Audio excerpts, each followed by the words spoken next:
Shalom, shalom, shalom, chers frères et sœurs, soyez les bienvenus dans cette nouvelle vidéo dans laquelle nous allons parler des bonnes œuvres. Nous parlons des bonnes œuvres parce que beaucoup sont ceux qui disent que nous sommes sauvés par la grâce et point. Nous sommes sauvés par la grâce, point. Alors qu'ils ignorent que nous sommes sauvés par la grâce, bien sûr, mais ce salut nous conduit aux pratiques des bonnes œuvres. Et beaucoup ignorent cela. Nous savons clairement que nous ne sommes pas sauvés par les œuvres. Non. Nous ne sommes pas sauvés par les bonnes œuvres, mais par la grâce au moyen de la foi. Cependant, cette foi nous oblige à pratiquer des bonnes œuvres ou nous conduit à la pratique des bonnes œuvres. C'est de cela que nous allons parler dans cette vidéo. Avant de continuer, je vous prie de regarder la vidéo du début jusqu'à la fin. Et à la fin, si vous êtes béni par cette vidéo, je vous prie de nous aider à partager la vidéo. Pas pour la promotion de la page, mais pour toucher bon nombre de personnes, pour éclairer, édifier bon nombre de personnes. Le Seigneur a dit d'aller partout, de prêcher la bonne nouvelle. Aujourd'hui, on peut rester là où nous sommes, mais à travers les réseaux sociaux, nous pouvons, l'évangile peut aller partout. Voilà pourquoi nous vous prions de partager la vidéo, de liker aussi si vous avez des commentaires, n'hésitez pas. Like des vidéos permet aussi à l'algorithme de voir que la vidéo est intéressante et de partager la vidéo à d'autres personnes. Alors, regardez du début jusqu'à la fin, likez, partagez. Si vous avez des commentaires, n'hésitez pas à nous écrire vos commentaires. Nous avons aussi une plateforme où nous échangeons souvent ensemble avec des frères et sœurs, et c'est à travers Zoom. Donc si vous voulez faire partie de notre équipe, partie de notre groupe d'échange, de partage et d'intercession, n'hésitez pas à nous écrire. Nous avons nos coordonnées sur nos différentes plateformes, que ce soit la page Facebook ou encore la chaîne YouTube. Une fois de plus, que Dieu vous bénisse. Prions avant de continuer. Père Céleste, je te rends grâce pour cette opportunité que tu donnes, Seigneur, de partager ta parole. Je prie pour tous ceux et celles qui vont regarder cette vidéo. Éclaire-les, édifie-les à travers cette vidéo. Bénis-les, Seigneur. Œuvre dans leur vie à travers cette vidéo. Dans le nom de Jésus-Christ, et que toute la gloire te revienne. Béni sois-tu, notre Père Céleste, en ton nom, notre Seigneur et Sauveur Jésus-Christ. J'ai ainsi prié. Amen. Alors, bien-aimés dans le Seigneur, nous allons commencer avec Éphésiens, le chapitre 2, le verset 8 à 9, pour bien aller aux profondeurs de ce sujet, les bonnes œuvres. Éphésiens chapitre 2, le verset 8 au verset 9 nous dit ceci. Car c'est par la grâce que vous êtes sauvés, par le moyen de la foi. Et cela ne vient pas de vous, c'est le don de Dieu. Ce n'est point par les œuvres, afin que personne ne se glorifie. Que le Seigneur bénisse sa parole. Il est dit clairement dans ce passage que nous venons de lire que nous sommes sauvés par la grâce au moyen de la foi. La grâce parce que c'est un don de Dieu. Et pour accéder à ce don de Dieu, nous devons croire, nous devons avoir la foi. C'est-à-dire croire au Seigneur Jésus. Croire à l'œuvre que le Seigneur Jésus-Christ a accomplie sur la croix pour le pardon de notre péché, pour notre rachat. Alors, nous accédons au don de la grâce de Dieu pour la vie éternelle. Amen.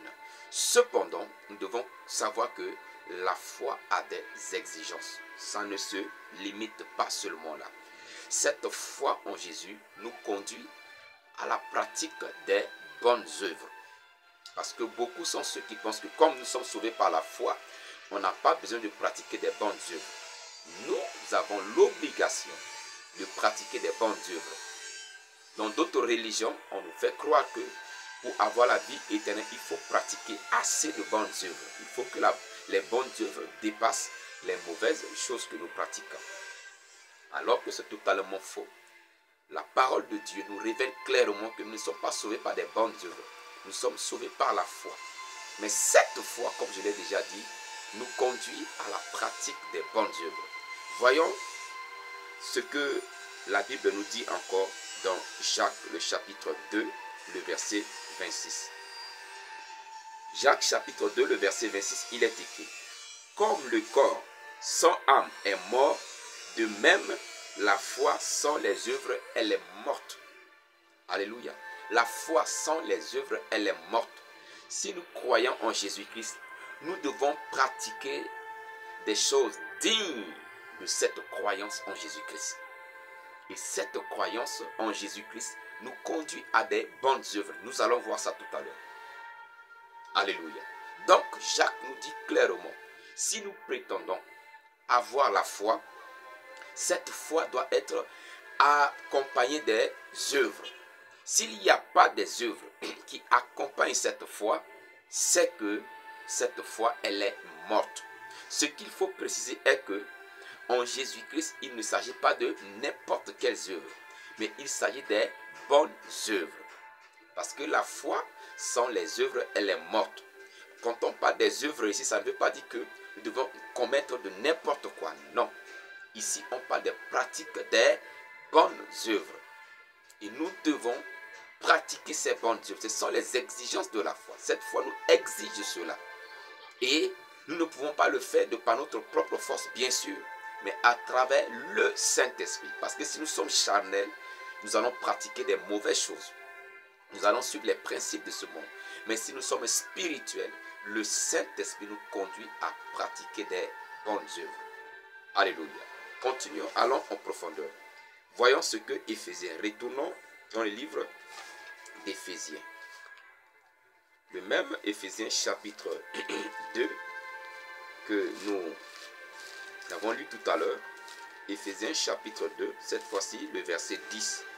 Tout à l'heure on a lu le verset 9 au verset 8 au verset 9. Allons-y au verset 10.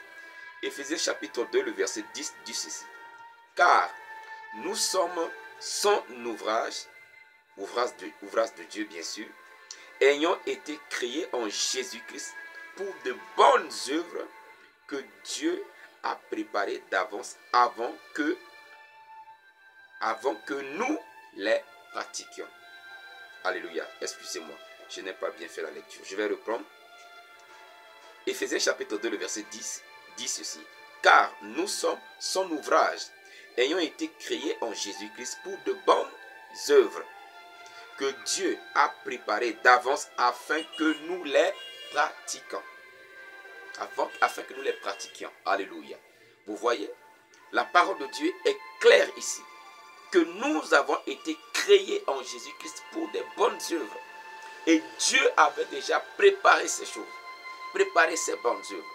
Donc, nous sommes nés de nouveau en Jésus-Christ pour pouvoir pratiquer ces bonnes œuvres que Dieu a déjà préparées d'avance. Ce n'est pas des mauvaises choses, mais des bonnes choses. C'est bien précisé. Alléluia. Ce n'est pas de la méchanceté. Ce n'est pas de la haine. Ce n'est pas de la rancune. Parce que ces choses, ce sont des mauvaises choses. Alléluia. Faire du mal à quelqu'un est une mauvaise œuvre. Mais faire du bien, c'est une bonne œuvre. Alléluia. Et nous sommes créés pour pratiquer des bonnes œuvres. C'est déjà clair au début que ce ne sont pas ces bonnes œuvres qui nous sauvent. Non. Ce n'est pas en faisant cela que nous allons avoir la vie éternelle. Non. Ce n'est pas en faisant cela que nous allons avoir la vie éternelle. Mais nous avons la vie éternelle en Jésus-Christ par la foi. Et c'est une grâce, c'est un don de Dieu. Dieu a fait ce don-là à l'humanité. Voilà pourquoi Jean chapitre 3, le verset 16 dit: car Dieu a tant aimé le monde. Dieu a aimé le monde. Et comme il a aimé le monde, il a fait le don de son Fils unique. Et pour accéder à ce don, quiconque croit, celui qui va croire, quiconque croit en lui ne périsse point. Quiconque croit en qui? Au Seigneur Jésus-Christ ne mourra pas.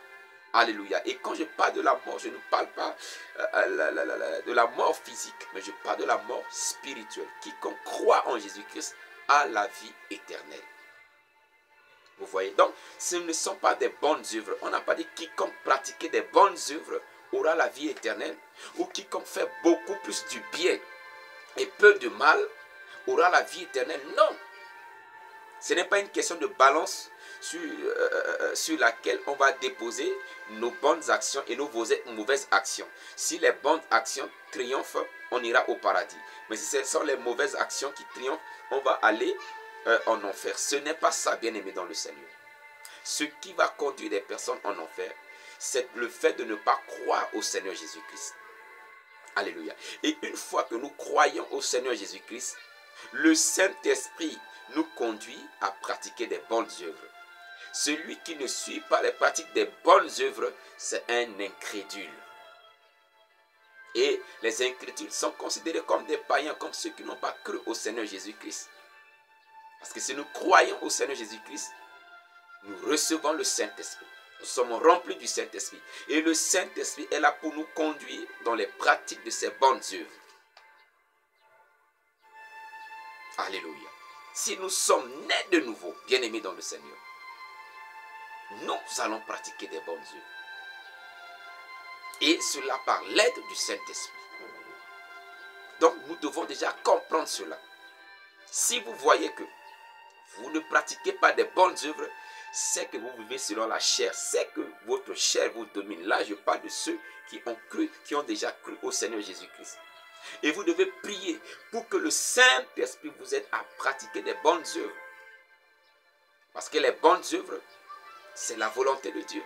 C'est pourquoi la parole de Dieu nous dit dans Matthieu chapitre 7, le verset 21. Tous ceux qui me disent Seigneur, Seigneur n'entreront pas tous dans le royaume des cieux. Mais celui-là seul qui fait la volonté de Dieu. La volonté de Dieu, c'est de pratiquer des bonnes œuvres. Vous voyez? Donc, nous devons prier pour que le Saint-Esprit nous aide à pratiquer des bonnes œuvres que Dieu a déjà préparées. Mais, si nous croyons en Christ et nous continuons dans les pratiques des mauvaises œuvres, dans les pratiques des mauvaises choses, bien-aimés dans le Seigneur, cela est un signe qui montre que nous n'avons pas encore connu Christ véritablement. La connaissance du Christ nous conduit à pratiquer des bonnes œuvres. Et nous devons, j'insiste encore, nous devons prier, demander au Saint-Esprit de nous aider. Parce que de par notre propre force, nous ne pouvons pas. Alléluia. Voyons ce que la parole de Dieu nous dit dans Tite. Non seulement nous sommes créés pour des bonnes œuvres, vous allez voir que nous devons nous appliquer dans les pratiques des bonnes œuvres. Tite chapitre 3. Tite chapitre 3, le verset 8 dit ceci. Une parole saine. Excusez-moi. Oh, c'est pas ça. Là, je suis au chapitre 2, chapitre 3. Voilà, je l'ai. Tite chapitre 3, le verset 8, il est écrit. Cette parole est certaine. Ce n'est pas une parole de tromperie. Ce n'est pas une parole vaine. Ce n'est pas une parole mensongère. Cette parole est certaine. Et je veux que tu affirmes ces choses afin que ceux qui ont cru en Dieu s'appliquent à pratiquer des bonnes œuvres. Alléluia. Voilà ce qui est bon et utile aux hommes. Voilà ce qui est bon et utile aux hommes. Ce qui est bon et utile aux hommes, aux yeux de Dieu, c'est de pratiquer des bonnes œuvres. Et ayant la connaissance que nous devons pratiquer des bonnes œuvres, nous devons nous appliquer, nous devons nous donner à pratiquer des bonnes œuvres. Nous devons nous donner à cela. Appliquer notre cœur. À pratiquer des bonnes œuvres. Et quand on parle des bonnes œuvres, il y en a assez. Par exemple, l'hospitalité, la générosité, venir au secours aux personnes qui sont dans la détresse, ça consiste à pratiquer des bonnes œuvres. Pardonner son prochain, c'est pratiquer les bonnes œuvres. Aimer son prochain, parce que si nous n'aimons pas, nous ne pouvons pas pratiquer l'hospitalité. C'est l'amour qui nous conduit à l'hospitalité. Alléluia. C'est l'amour qui nous conduit au pardon. Quand il n'y a pas l'amour, il est difficile de pardonner. Et comme je l'ai déjà dit, Tout cela vient du Saint-Esprit. Parce que l'amour, c'est le fruit de l'esprit. C'est le fruit de l'esprit. Et quand nous sommes conduits par l'esprit, nous ne pouvons pas haïr. Quand nous sommes conduits par l'esprit, nous ne pouvons pas être là et voir quelqu'un qui est dans la détresse, qui est dans la souffrance, et ne pas venir en aide à cette personne. Non. Non. Ça va brûler dans notre cœur. Ça va nous déranger au-dedans de nous. Alléluia. Donc, bien-aimés dans le Seigneur, nous sommes appelés à pratiquer des bonnes œuvres. Et la parole de Dieu nous dit, dans le livre de Tite, que nous devons nous appliquer à cela. Et c'est une parole certaine. C'est une parole certaine. Je reprends cela. Il dit, cette parole est certaine. Et je veux que tu affirmes ces choses. Nous devons affirmer ces choses. Et je suis en train d'affirmer ces choses. Parce que beaucoup pensent que comme nous sommes sauvés par la grâce, ok, il n'y a pas de problème, on n'a pas d'effort, on ne doit pas pratiquer des bonnes œuvres parce que ce n'est pas ça qui compte. Non, cela compte. Parce que ce salut nous conduit à pratiquer des bonnes œuvres. Nous sommes sauvés pour pratiquer des bonnes œuvres. Nous ne sommes pas sauvés pour haïr. Nous ne sommes pas sauvés pour être dans la méchanceté. Nous ne sommes pas sauvés pour détester. Nous ne sommes pas sauvés pour être des menteurs. Nous ne sommes pas sauvés pour être des voleurs. Nous ne sommes pas sauvés pour escroquer les gens. Non. Nous sommes sauvés pour pratiquer des bonnes œuvres, pour faire ce qui est juste. Car Dieu lui-même, il est quoi? Il est juste. Voilà pourquoi l'apôtre Paul nous recommande d'être saints comme notre Père Céleste est saint. Alléluia. Donc nous sommes sauvés. Nous sommes sauvés pour pratiquer des bonnes œuvres. Et l'apôtre Paul le dit ici. Cette parole, elle est certaine. Et je veux que tu affirmes ces choses. Afin que ceux qui ont cru en Dieu s'appliquent à pratiquer des bonnes œuvres. À moins qu'on n'a pas cru en Dieu. À moins que nous ne sommes pas des enfants de Dieu. À moins qu'on n'est pas des chrétiens.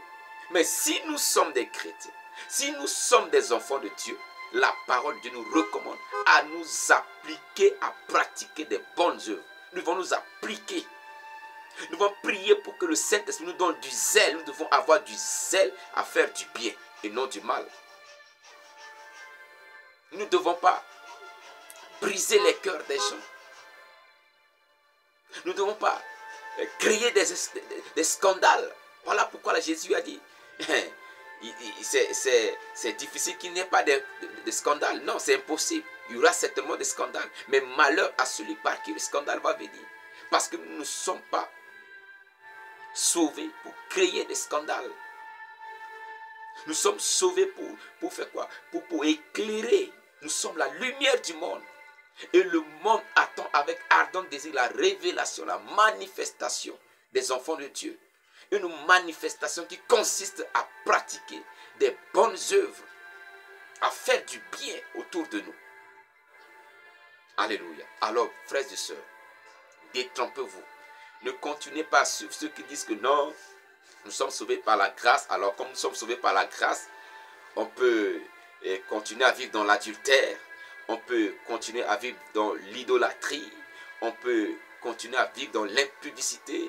On peut continuer à vivre dans le mensonge, etc. Non, c'est de la tromperie. Nous sommes sauvés. Nous avons été créés en Jésus-Christ pour de bonnes œuvres. Et nous devons nous appliquer à pratiquer des bonnes œuvres. Ainsi, Dieu se glorifie à travers nos bonnes œuvres. Ainsi, Dieu prend plaisir à travers nos bonnes œuvres parce que nous sommes appelés à cela. Ton enfant que tu as mis au monde, que tu as mis à l'école, tu veux voir la réussite de cet enfant. Mais quand tu inscris ton enfant à l'école et que ton enfant ne travaille pas, au lieu d'aller à l'école, l'enfant ne va pas à l'école ou il prend le chemin comme s'il va à l'école, mais sur la route, il va ailleurs, il change de direction. L'enfant n'étudie pas. Tu ne seras certainement pas content. Alléluia. Un père qui aime son enfant et qui met son enfant à l'école pour réussir, pour apprendre, et ceux derniers n'apprennent pas, le cœur de son père va saigner. Son père ne sera pas dans la joie.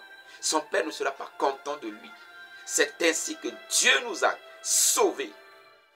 Dieu nous a accordé le don du salut pour que nous pratiquions de bonnes œuvres. Alors, chers frères et sœurs, éloignez-vous de la méchanceté. Éloignez-vous de tout ce qui est mauvais. Mais soyez conduits par l'Esprit de Dieu pour pratiquer des bonnes œuvres. Que Dieu vous bénisse. Que sa grâce vous soit multipliée en Jésus-Christ. Si vous avez des commentaires, n'hésitez pas à écrire vos commentaires sous la vidéo. Aimez, likez la vidéo, partagez la vidéo pour édifier d'autres personnes. Et comme je l'ai dit au début de la vidéo, si vous voulez faire partie de notre groupe d'échange et de partage, n'hésitez pas à nous écrire. Partagez la vidéo massivement. Si vous n'êtes pas encore abonné à notre page ou à notre chaîne YouTube, abonnez-vous pour être davantage édifié. Merci beaucoup, shalom, et rendez-vous dans la prochaine vidéo.